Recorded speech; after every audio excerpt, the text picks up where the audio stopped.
Le français est un élément essentiel au niveau de la société comme telle, pour justement notre avenir. On connaît l'histoire politique du Québec. Je pense que quand on est dans un monde nord-américain et qu'un seul peuple francophone dans toute cette Amérique du Nord-là, je pense que c'est davantage important, voire essentiel, d'être sensibilisé à notre langue.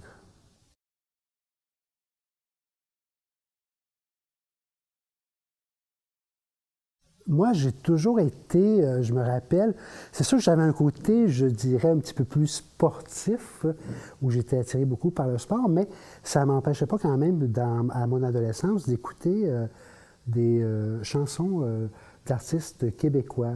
Je parle ici de Georges Dard, où j'étais beaucoup attiré par les textes. Et ces textes-là me parlaient plus que la musique.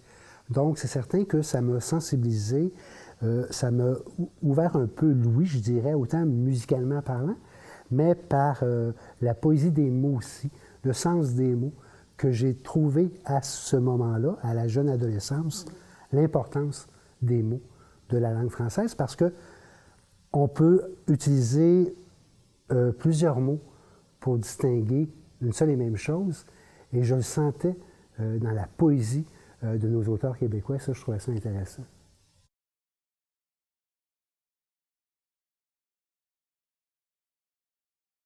On œuvre dans le domaine des communications.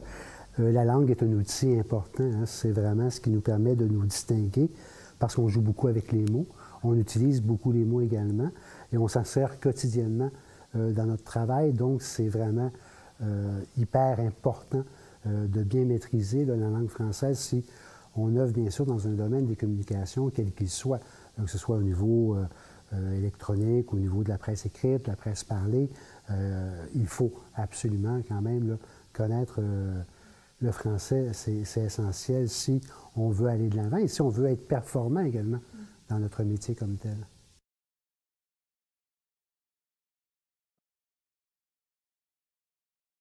Nous, on suit quand même avec notre travail beaucoup de formation sur les nouvelles tendances, que ce soit au niveau de l'écriture journalistique, l'écriture en termes promotionnels ou différentes façons.